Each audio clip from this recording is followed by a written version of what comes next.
야고보서 3장 1절과 2절 말씀을 함께 합독하겠습니다. 두 절밖에 되지 않으니까 목소리 맞추어서 하나님 말씀을 봉독합니다. 야고보서 3장 1절과 2절입니다.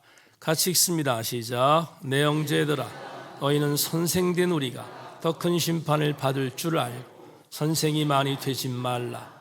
우리가 다 실수가 많으니 만일 말에 실수가 없는 자라면 곧 온전한 사람이라.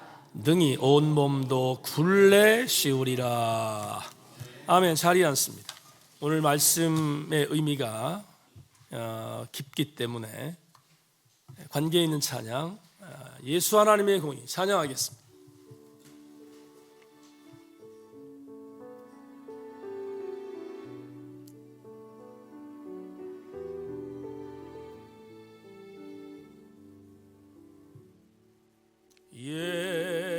예수 하나님의 공의 주독생자 그의 나라 임하시네. 아멘 아멘. 예수 제물이 되시 주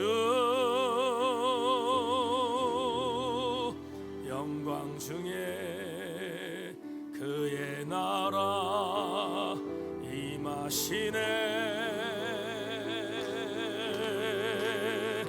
주의 나라 영원하며 그의 영광 무궁하리. 왕의 위엄과 능력이 이제 임하였세.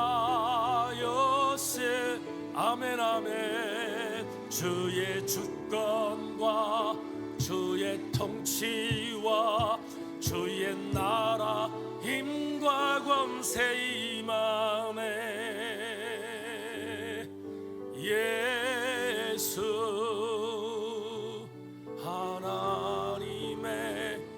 예수 하나님의 사랑.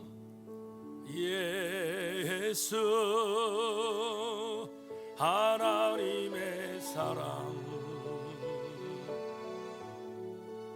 주내와 말씀으로 나타났네. 예수 거룩하신 하나님. 예수 거룩한 하나님. 영광 중에 그의 나라 임하시. 아멘 아멘. 선포합니다.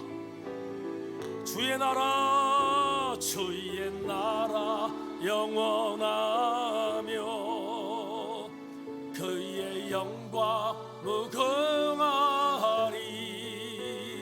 주의 영광 능력이 이제 임하였으니 주의 주권과 주의 통치와 주의 나라 힘과 권세 임하. 아멘 아멘 아멘. 예수 하나님의 주의 나라 영원하며 고백합니다. 주의 나라 영원하며 그의 영광 무궁하리. 왕의 위엄과 능력이 이제 이루어집니다. 주의 주권과 주의 주권과 주의 통치와 주의 나라 힘과 권세 임하. 아멘 아멘. 예수 하나. 우리 마지막으로 선포합니다. 주의 주권과 주의 주권과 주의 통치와 주의 나라 힘과 권세 이 마음에 예수 하나님의 공의. 야고보서 13번째에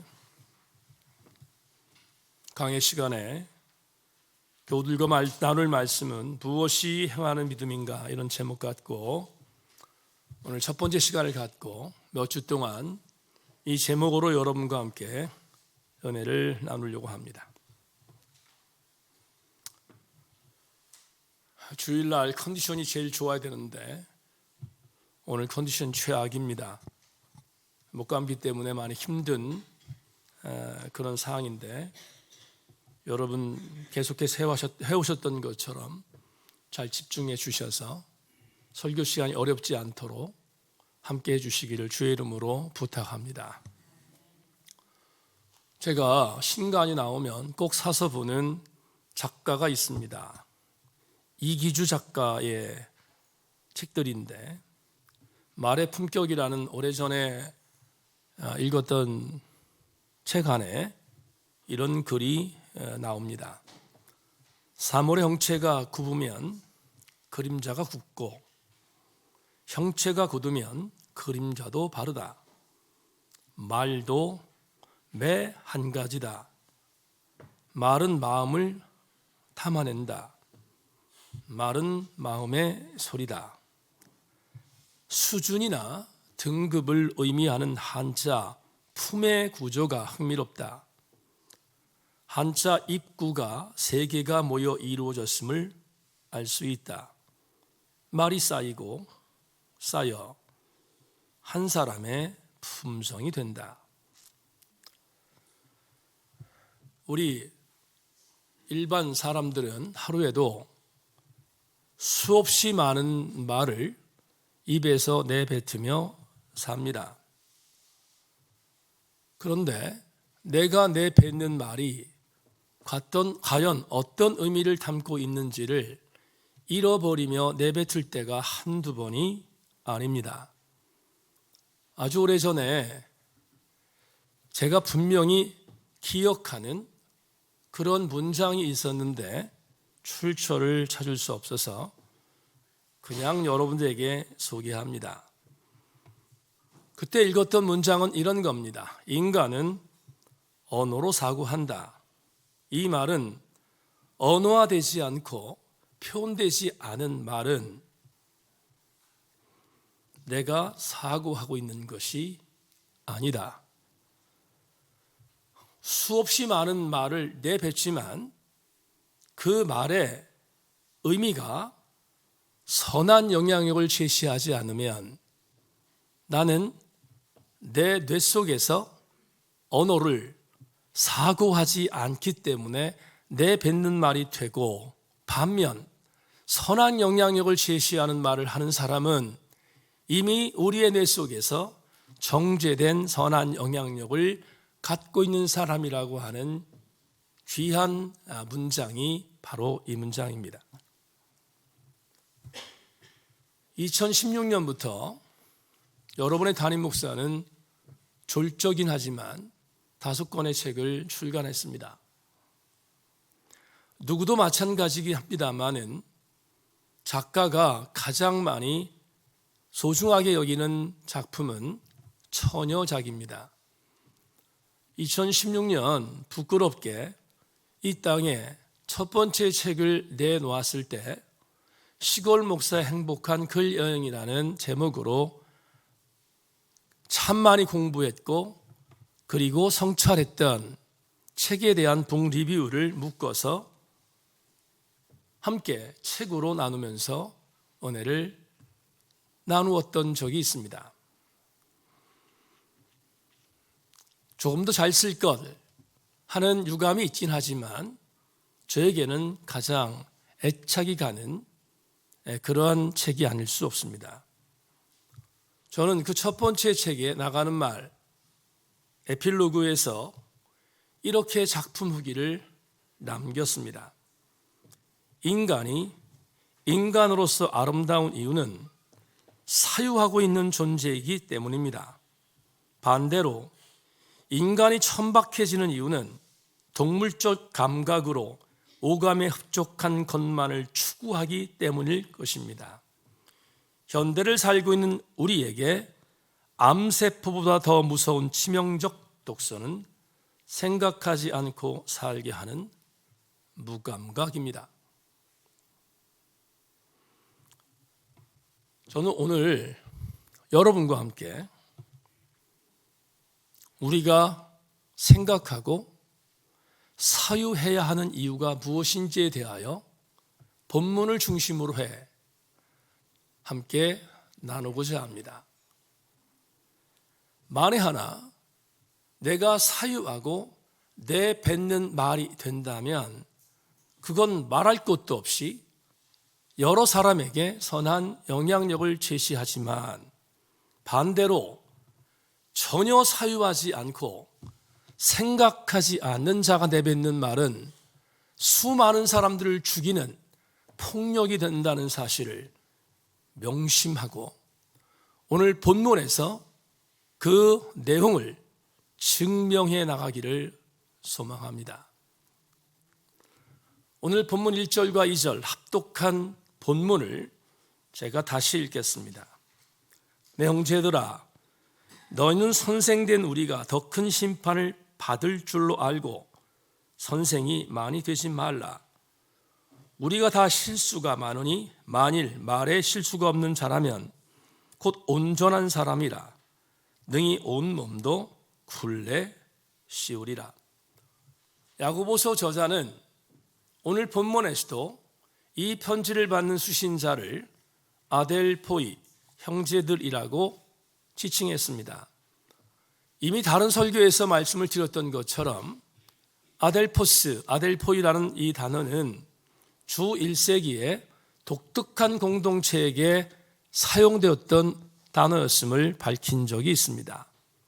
독특했다는 의미는 이 아델포스라는 단어는 세속적인 공동체에서 쓰이는 단어가 아니기 때문입니다. 이 단어는 예수 그분을 구주로 고백하는 공동체에서만 쓰는 단어였기에 야고보서는 당연히 헬라 지역에 있었던 이방인 크리스천 디아스포라의 집단에게 보낸 편지임을 이미 밝혔습니다. 이 편지를 받는 사람은 예수를 구주로 고백하는 집단임을 전제한 것입니다. 그런데 이렇게 예수를 구주로 고백한 공동체, 그 공동체에 오늘 1절과 2절은 대단히 의미심장한 글로 전해지고 있습니다. 정운택 교수가 지금 독특한 집단에 보낸 1절과 2절의 이 의미를 이렇게 주석한 글이 있습니다. 자막 참고하십시오. 아마도 이 편지를 받는 교회 안에 적지 않은 사람들이 교회에서 가르치는 직분을 희망하거나 말을 잘한다는 것만을 가지고 실제로 가르치는 사람 행세를 하며 교회를 어지럽히고 소란하게 하고 있어서 어떤 사람이 가르치는 직분에 적합한지를 명확하게 규정할 필요가 있었던 것으로 보인다. 부연하겠습니다. 1절을 조금 전에 개역 개정판으로 읽었는데 옛 고체이기 때문에 확 들어오지 않아 우리말 성경이라는 확 들어오는 구절로 1절을 다시 읽겠습니다. 혀를 제어하라. 내 형제들이여, 더 큰 심판을 받을 줄 알고 너도 나도 선생이 되려고 나서지 마십시오. 도대체 야고보서 저자는 왜 이런 글을 야고보서 3장에 남겼을까? 이렇게 추론할 수 있습니다. 헬라 지역은 우리가 잘 아는 것처럼 지금 로마의 통치를 받고 있긴 하지만 아무리 로마가 강력한 군사력을 갖고 통치를 하고 있지만 헬라의 문화를 잠식할 수 없었습니다.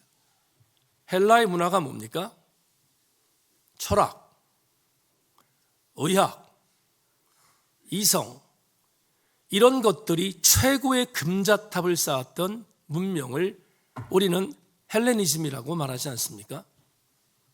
그러다 보니 헬레니즘 속에 있었던 사람들 중에 과학, 철학, 그리고 이성을 중요시 여기는 지성인들이 본인들 스스로가 가장 높은 지식이라고 하는 지식의 계층에 올라가는 것을 자랑스럽게 여겼는데, 그 자랑스럽게 여김이 교회 공동체 안에도 침투했습니다.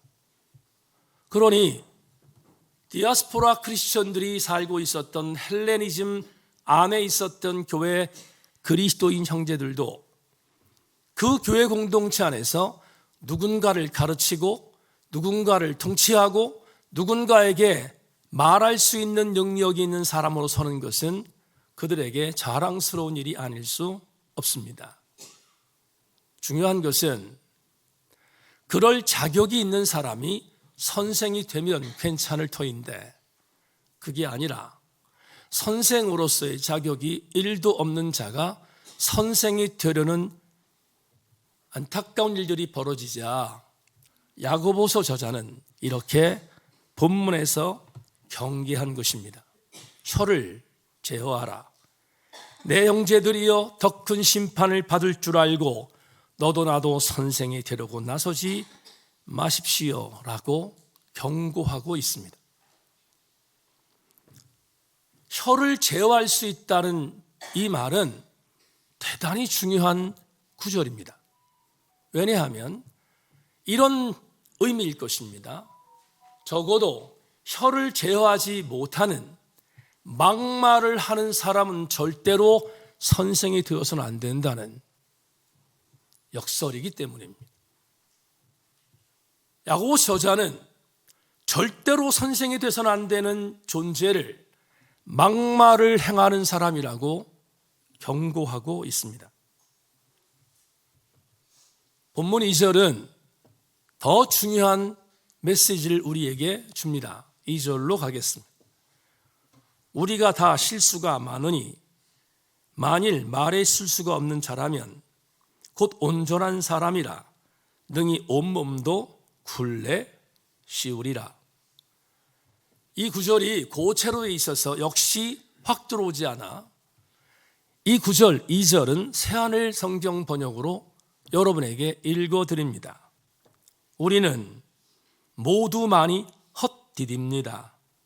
누군가 말을 할 때 헛디지지 않는다면 이 사람은 완전한 사람입니다. 그는 온몸을 제어할 수 있습니다. 야고보 저자가 긍정의 문장으로 이렇게 새하늘 성경 번역의 번역을 전제할 때 이런 의도가 엿보입니다. 선생은 누가 되어야 하는가? 발을 헛디디지 않는 자가 되어야 한다. 발을 헛디디지 않는 자는 완전한 자다. 그런데 이 말을 역으로 생각하면 이런 메시지입니다. 그런 사람은 존재하지 않는다입니다. 그러니 최선은 아니더라도 차선으로 선택할 것은 뭐냐? 할 수만 있어. 선생이 되지 말라는 것입니다. 내가 선생의 역할을 감당한다면 선생은 최선이 아니라 차선이라도 말을 조심해야 한다는 것을 우리에게 알려주고 있습니다. 어제 설교 준비하는데 몸이 만신창이었습니다. 여기도 아프고 저기도 아프고 정말로 극기하며 말씀을 준비했습니다. 여기까지 설교 원고를 썼는데 갑자기 이런 질문을 던져보고 싶었습니다. 우리가 예수 그리스도인인데 예수 그리스도인인 우리들이 왜 헛발질을 내디딜까? 우리가 우리 구주 예수 그리스도를 우리의 주군으로 삼고 있는데, 그러면 우리는 올바른 길을 가야지 왜 헛발질을 딛고 있는가 질문해 보았습니다. 도대체 그 이유가 뭘까? 설교 준비하다 이 질문을 던지고 나서 그 다음 원고를 쓸 수가 없었습니다. 왜냐하면 주님이 말씀하시지 않으면 한 발도 디딜 수 없을 것 같았기 때문입니다. 원고 타이핑을 중지하고 눈을 감고 책상에서 하나님께 기도했습니다. 주님, 조명해 주십시오. 왜 우리는 그리스도인으로 살면서 헛질합니까? 그러자 주께서 약 1, 2분 동안에 멈춰있던 상황에 제게 들려주신 천둥과 벼락이 다가왔습니다. 그리고 그 천둥과 벼락 소리를 오늘 레마로 적었습니다. 그리스도인임에도 불구하고, 아니 그리스도인이라는 이름을 갖고 살면서도, 아니 목사라는 레떼를 갖고 살고 있으면서도, 아니 장로라는 이름을 갖고 살고 있으면서도, 아니 몸된 교회의 모든 직분자의 이름으로 살고 있음에도 불구하고 왜 우리는 헛발질을 내디딜 때가 많은가? 그 이유가 뭔가?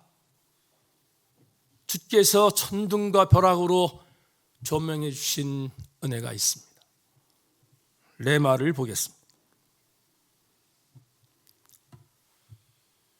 사순절 5번째 주일에 나오신 여러분, 우리는 성경을 믿습니다. 다 같이 아멘. 우리는 하나님이 우리에게 주신 말씀의 계시인 성경을 믿는데, 그 성경을 신학적으로 치열하게 사유하지 않기 때문에 헛발질을 합니다. 치열하게 사유하지 않는 자는 성경을 해석할 능력이 없기 때문입니다. 하나님이 주신 조명에 대하여 한 번도 사유해보지 않은 자가 어떻게 하나님 말씀을 성찰할 수 있습니까? 이제 저는 조금 길지만 여러분에게 오늘 레마를 설명하기 위하여 예레미야 27장, 28장, 29장에 있는 3장의 메시지를 뭉뚱그려 여러분에게 요약하며 27장, 28장, 29장의 텍스트를 심도 있게 살펴볼 것입니다. 우리 교회 권사님 한 분이 저한테 이런 얘기를 한 적이 있습니다. 목사님 설교를 들으면서 15분이 지나면 그때부터 한계가 옵니다. 집중력이 떨어집니다. 그러면 무슨 소리 하는지 모릅니다. 이렇게 말한 권사님이 계시는데 딱 15분 됐습니다. 이제 집중력이 떨어질 시간이지만 너무 중요한 메시지기에 성령이 여러분들을 깨우시기를 소망합니다. 솔로몬 사후에 이스라엘은 둘로 갈라졌습니다. 북쪽의 이스라엘은 주전 722년에 아수르에게 멸망당했습니다. 참 다행스러운 것은 정통성을 갖고 있었던 남유다는 근근히 나라를 유지하고 있었습니다. 그러나 북왕국 이스라엘이 멸망당한 기가 막힌 현실을 봤던 남유다는 경성해야 되는데 정신을 차리지 않습니다. 남유다 역시 북왕국이 걸었던 우상숭배와 하나님을 등지는 일들을 자행했습니다. 그 자행의 가장 한복판에 있었던 왕이 여호야킴입니다. 지금부터 남유다가 멸망하는 시대적 연포를 지금부터 설명할 터인데, 이걸 알지 못하면 오늘 본문의 이해를 할 수 없기에 조금 더 집중해 주기를 부탁드리고, 남유다가 백척간두의 위기에 서서 멸망을 당할 때 시대적 상황은 어땠는가? 이랬습니다. 주전 605년이 됩니다. 주전 605년에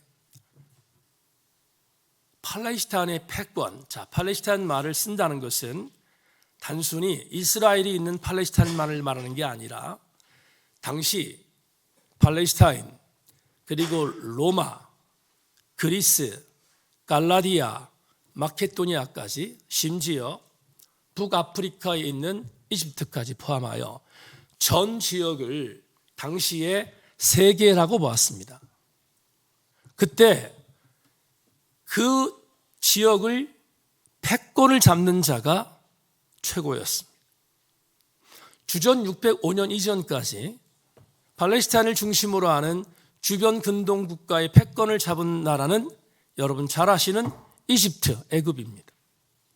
애굽의 바로는 패권의 종주국의 수장으로 우뚝 섰습니다. 그런데 주전 605년 어간에 지금의 이라크 지역과 이란 지역에 있는 한 나라가 발현하기 시작합니다. 그 나라는 승승장구하며 주변 나라를 점령합니다. 그 점령한 수장이 바로 여러분이 너무 잘 아시는 느부갓네살입니다. 느부갓네살은 바벨론이라는 나라를 들어 강력한 패권군으로 부상합니다. 그러면 이미 존재하던 애굽이라는 패권 국가와 신흥 패권 국가는 어차피 맞붙어야 합니다. 하늘의 별, 하늘의 태양은 두 개일 수 없으니까 전쟁이 벌어집니다. 그 전쟁이 주전 605년에 있었던 갈그미스 전투입니다. 갈그미스 전투에서 치열하게 양쪽의 패권 국가가 맞붙었는데 승자는 바벨론이었습니다. 느부갓네살 2세는 애굽의 바로를 물리치고 전 지역의 패권을 차지하게 됩니다. 여기부터 불행이 시작됩니다. 불행이라고 말한 이유는 주전 605년에 남유다가 근근히 나라를 유지할 수 있었던 이유는 애굽의 바로에게 조공을 바치고 있었기 때문입니다. 정말 모욕적이지만 애굽의 빌붙어서 나라를 유지하고 있었기에 유다는 명맥을 유지할 수 있었는데 그 애굽이 무너졌습니다. 신흥 국가였던 바벨론의 느부갓네살 2세는 자기를 지원하지 않고 애굽을 지원했던 남유다, 변방의 아주 작은 약소국가 유다를 자기의 손안에 놓고 좌지우지하는 시대적 역사를 우리에게 알려줍니다. 느부갓네살 2세는 여호야킴 당시의 남유다 왕에게 명령합니다. 이제부터 우리에게 조공을 바치지 않으면 너희 나라를 우리가 멸망시킬 거다. 여호야킴이 얼마나 많이 겁났겠습니까? 여호야킴은 할 수 없이 조공을 애굽에서 어디로? 바벨론으로 바치기 시작합니다. 605년 바벨론의 느부갓네살 2세가 전쟁에서 이긴 뒤에 남유다를 침공한 것을 가리켜서 역사는 제1차 침공이라고 정의합니다. 제1차 침공 때 조공의 약속을 받고 군대를 물리칩니다. 그때 아주 유명했던 남유다의 청년들이 끌려갑니다. 그 청년이 여러분 잘 아시는 다니엘, 사드락과 메삭과 아벳느고라는 친구들입니다. 기억나시면 아멘.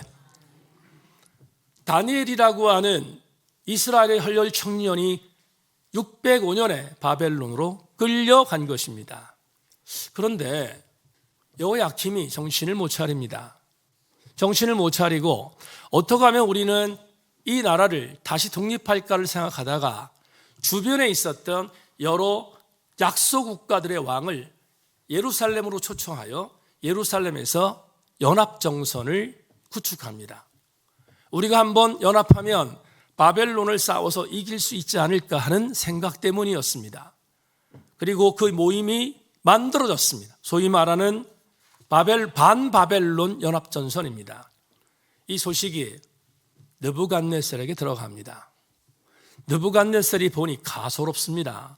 조그만 나라들이 나를 대적해 생각하고 가장 중심에 서 있던 남유다를 침공합니다. 그 침공이 바로 주전 597년에 있었던 제2차 침공입니다. 수많은 병력을 데리고 와서 잘 들으십시오. 남유다를 유린하기 시작합니다. 당시 여호야킴의 치세에 있었던 남유다는 총 49개의 성읍이 있었습니다. 49개의 성읍 중에서 한 개 성읍 예루살렘을 제외한 나머지 48개가 초토화됩니다. 이제는 예루살렘만 남아있는 말 그대로 가장 나약한 나라로 전락한 것이 남유다가 됩니다. 이때 끌려갔던 또 유명한 예언자가 있습니다. 그 예언자가 여러분 잘 아시는 에스겔입니다. 에스겔이 그때 포로로 끌려갔고 에스겔뿐만 아니라 수많은 지식층 사람들 그리고 제사장들 수많은 왕족들이 몽땅 다 바벨론의 포로로 끌려갔습니다. 예루살렘에는 누가 남았는가? 힘없는 사람들, 그들이 예루살렘에 남았습니다. 여호야킴은 폐위되고 그의 아들이었던 여호야킴이 아들이 되었지만 오래가지 못합니다.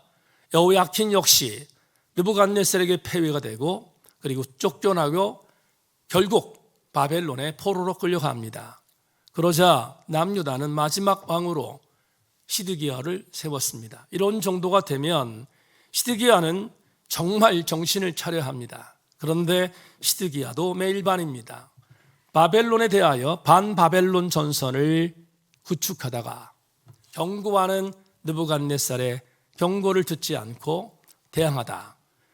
그로부터 약 9년 뒤 주전 586년에 남아있는 예루살렘 성읍이 초토화되고 솔로몬 성전도 짓밟히고 그 안에 있었던 수많은 성물들은 바벨론으로 탈취되어 갔습니다. 이제 남유다는 역사의 지도에서 사라졌습니다. 587년 바벨론의 느부갓네살 2세가 침공한 것을 소위 제3차 침공 유다의 멸망이라고 해석합니다. 여기까지 이해되셨으면 아멘. 자, 그러면 이제 우리는 예레미야라는 예언자를 끄집어내야 합니다. 예레미야는 주전 597년과 주전 586년에 이스라엘이 멸망을 당할 때 수많은 자들이 끌려가고 그리고 백척간대 위기에서 나라가 없어질 그때 안타까운 마음으로 예언했던 예언자가 눈물의 선지자 예레미야입니다. 놀라운 것은 그렇게 남유다가 멸망당할 때 예레미야가 무슨 예언을 했는지 여러분 주목해야 되겠습니다.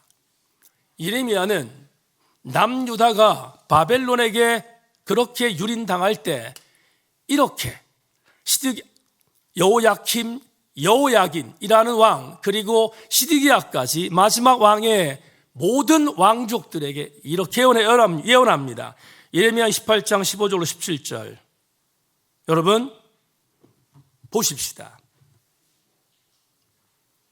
예레미야 29장 7절로 10절을 먼저 보겠습니다. 예레미야 29장 7절로 10절입니다. 주목해 주십시오. 너희는 내가 사로잡혀 가게 한 그 성읍의 평안을 구하고 그를 위하여 여호와께 기도하라. 이는 그 성읍이 평안함으로 너희도 평안할 것임이라. 만군의 여호와 이스라엘 하나님께서 이와 같이 말하노라. 너희 중에 있는 선지자들에게와 점쟁이에게 미혹되지 말며 너희가 꾼 꿈도 고지 듣고 믿지 말라. 내가 그들을 보내지 아니하였어도 그들이 내 힘으로 거짓을 예언함이라. 여호와의 말씀이니라. 여호와께서 이와 같이 말씀하시니라. 바벨론에서 70년이 차면 내가 너희를 돌보고 나의 선한 말을 너희에게 성취하여 너희를 이곳으로 돌아오게 하리라. 부연하면 이런 뜻입니다. 예레미야는 왕들이 애굽에 빌붙어서 살아가고 있는 왕들을 향해서 쓸데없는 짓 하지 말고 바벨론에게 순종하라는 것입니다. 바벨론의 느부갓네살에게 순종하는 것만이 이스라엘이 살아남을 수 있는 유일한 방책임을 말하고 있습니다. 오늘의 언어로 표현해 볼까요? 예레미야는 당시 매국노와 같았습니다. 그런 느낌이었습니다. 왜냐하면 어떻게든 간에 남유다를 독립하려고 왕들이 마음을 모았는데 쓸데없는 짓 하지 말라는 것입니다. 이유는 간단합니다. 남유다가 범죄하여 하나님께서 도구로 바벨론을 들어 그 바벨론을 통해서 이스라엘을 징치하는 것이 하나님의 뜻이기에 살아남으려면 바벨론에게 순종하는 것 말고는 안 된다는 것입니다. 또 한 가지, 아무리 길을 쓰고 또 길을 써도 끌려갔던 포로들이 돌아오는 것은 못 돌아온다. 그러니 그곳에서 살 생각을 하고 70년이 지나야 돌아온다고 가르쳤습니다. 그런데 말이에요, 이 가르침이 남유다의 지도층들에게는 대단히 기분 나쁜 예언이지 않습니까? 우리는 지금 어떻게든 간에 독립을 하려고 하는데 예레미야라고 하는 눈의 가시 같은 예언자가 바벨론에게 순종하는 것, 바벨론에게 굴복하는 것, 그게 살아남을 것이고 지금은 때가 아니라 70년이 지나야 회복된다고 말하니 얼마나 기분 나쁜 메시지를 전한 흉예언자이겠습니까? 이렇게 우울한 모드가 전개되는 남유다에 갑자기 기라상과 같이 나타난 예언자가 한 명 있습니다. 그 예언자가 바로 하냐냐입니다. 하냐냐를 주목해 주십시오. 남유다를 향하여 거침없이 쓴소리를 내뱉던 예레미야의 예언에 반기를 들었습니다. 하냐냐는 예레미야의 예언과 달리 어떻게 예언했는지 우리가 예레미야 28장 2절로 4절에서 하냐냐가 무슨 예언을 했는지를 주목해 볼 수 있습니다. 자막 보십시오. 만군의 여호와 이스라엘 하나님이 이같이 일러 말씀하시기를 내가 바벨론의 왕의 멍에를 꺾었느니라. 내가 바벨론의 왕 느부갓네살이 이곳에서 빼앗아 바벨론으로 옮겨간 여호와의 성전 모든 기구를 2년 안에 다시 이곳으로 되돌려 오리라. 내가 또 유다의 왕 여호야킴의 아들 여고니아와 바벨론으로 간 유다 모든 포로를 다시 이곳으로 돌아오게 하리니 이는 내가 바벨론의 왕의 멍에를 꺾을 것임이라. 그 다음 같이 읽습니다. 시작. 여호와의 말씀이라 하시니라. 주목하십시다. 설교 막바지에 도착했습니다. 예레미야는 70년이 지나야 회복될 것을 선포했는데 하냐냐가 갑자기 이렇게 말합니다. 예레미야의 거짓 예언을 믿지 말라는 것입니다. 하나님이 내게 나 하냐냐에게 말씀하셨다.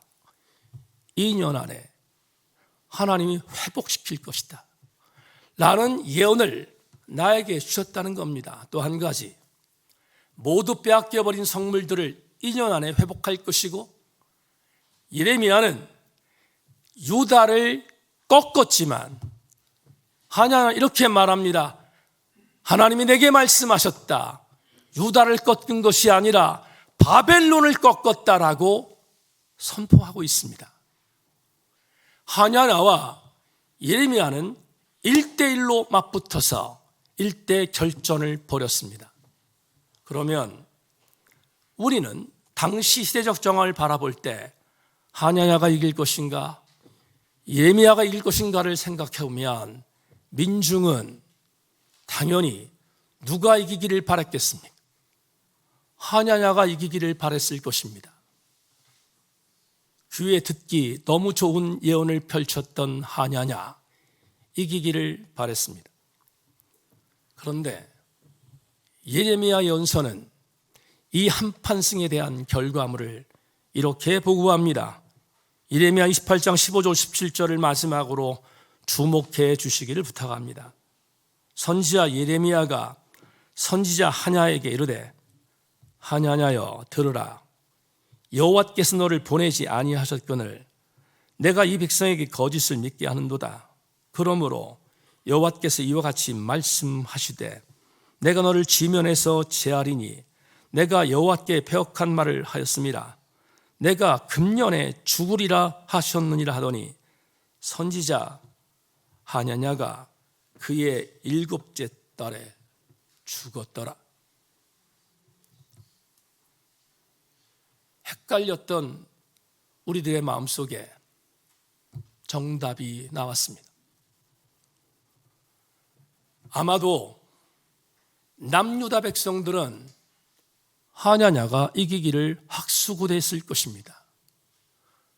그러나 성경은 그 반대로 결론을 맺습니다. 예레미야의 한판승입니다. 그러면 우리는 오늘 설교를 통해 마지막 질문을 던져봐야 합니다. 목사님, 조금 전에 예레미야 28장 15절에서 하냐냐가 바벨론을 꺾었고 2년 안에 회복시킬 것이고 모든 잃어버린 성물을 찾을 것이라고 말씀했을 때 하냐냐가 자기의 말로 한 게 아니라 여호와께서 내게 말씀하신 말씀이라고 말했다면 도대체 무엇을 믿어야 합니까? 라고 질문해야 합니다. 여러분에게 오늘 이 답을 말하기 위해서 지금까지 예레미야 시대의 역사를 훑었습니다. 왜 하냐냐는 한판패를 했을까? 이유가 뭘까? 아주 단순하게 말합니다.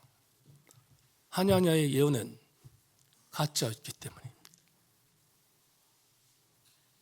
듣기에 불편했어도 예레미야의 예언은 진짜였지만 듣기에 좋았던 하냐냐의 예언이 가짜였기 때문입니다. 이렇게 정리합시다. 아무리 여호와 하나님의 이름을 말한다 할지라도 그 말함이 하나님이 주신 조명에 근거하지 않으면 그건 가짜입니다. 우리가 오늘 설교의 레마를 통하여 이렇게 정리했습니다. 왜 우리가 헛발질을 내딛는가? 우리가 그리스도인이란 이름을 살면서도 왜 헛발질을 내딛는가? 이유가 뭔가?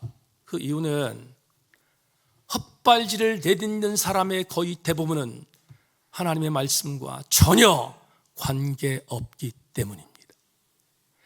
아무리 하나님의 이름을 들먹어도 아무리 하나님의 말을 운운한다 할지라도 하나님의 말씀의 조명을 경험한 적이 없다면 그 사람의 소리는 하나님의 소리일 수 없습니다. 그건 자기의 소리이며 자기의 말장난이며 자기의 언어적 폭력이지 절대로 하나님의 말씀이 아니기 때문입니다. 오늘 우리는 접근해야 할 은혜가 있습니다.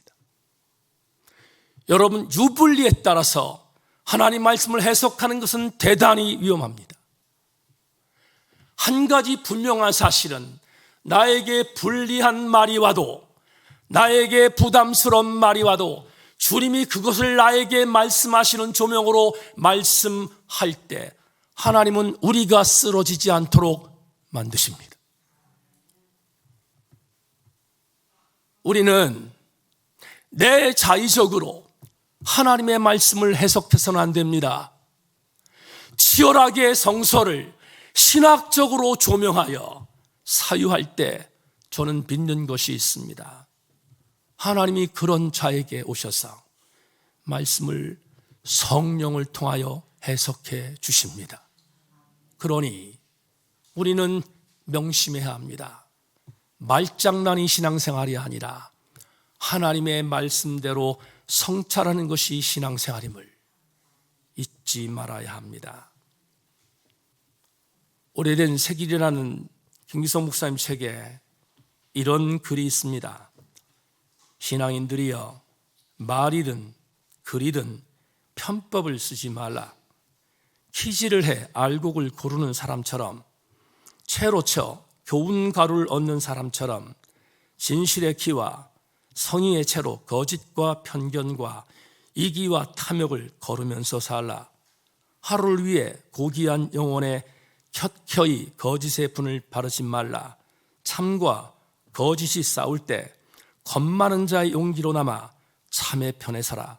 진실의 샘이 말라버린 시대라 하더라도 그 샘 저 밑바닥을 흐르는 지하 수맥이 되라. 목소리를 빼앗긴 사람들의 입이 되어 살라. 가슴 속에 늘 이 소리가 늘 종소리가 되어 울리게 하라. 교우들이여, 우리는 하나님의 말씀을 믿고 사는 그리스도인들입니다. 하나님 말씀은 언제나 공의와 정의에서 엇나가지 않습니다. 하나님 말씀을 내 말이 아닌 하나님의 조명을 통하여 말씀하실 때 그 말씀을 갖고 살았던 예레미야는 하나님 말씀을 운운하지만 그 말씀의 조명과는 전혀 관계없는 가짜의 삶을 살았던 하냐냐와의 한판 승리에서 하나님이 이기게 주셨습니다. 교우들이여, 사순절 5번째 주일, 하나님 말씀을 사유하고 하나님 말씀을 올바른 신학적 해석을 선포하는 주의 종과 함께 가며 그 말씀이 우리에게 주시는 영적인 의미를 가다듬어 우리는 절대로 입으로 내뱉는 말이 말의 잔치가 아니라 선생이라고 내뱉는 자의 모든 말이 진실이 아니고 하나님 말씀이 유일하게 진실인 것을 명심하고 말씀에서 엇나가지 아니하는 말씀의 사람들이 되기를 주의 이름으로 소망합니다. 말씀 맺겠습니다.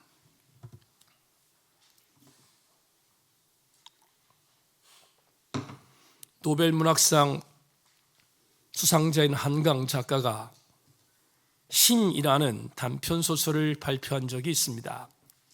그때 신이라는 단편소설을 읽다가 와, 이건 정말 대단하다 생각했던 구절이 있습니다.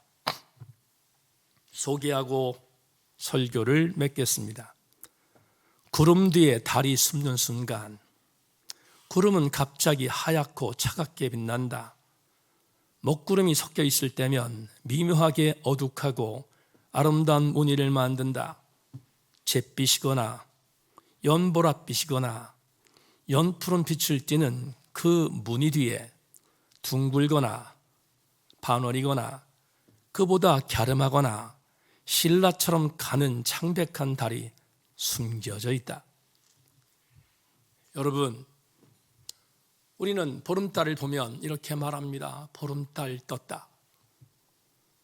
반달을 보면 반달 떴다.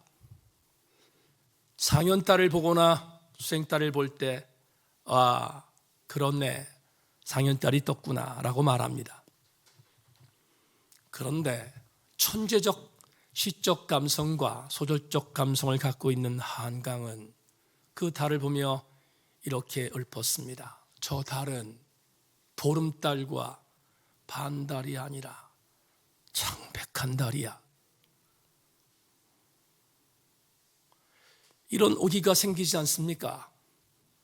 세상의 사람들도 깊이 사유하는 자는 그렇게 아름답습니다.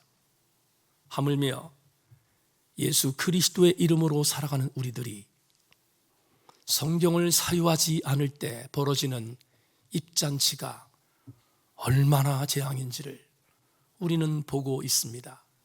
교우들이여, 저는 우리에게 주님이 주신 말씀 문자 로고스를 사유하여 내 삶의 중요한 영적인 교훈인 레마로 만들어가고 그 레마로만 머물지 말고 우리의 삶 현장에서 그 레마를 갖고 살아내 승리하는 다바르까지 연결하여 우리 모든 교우들마다 사순절 5번째 주일 우리들의 언어가 천박하지 않은 그리스도인으로서의 영의 품격을 닮은 아름다운 교우들이 되기를 주의 이름으로 권면합니다.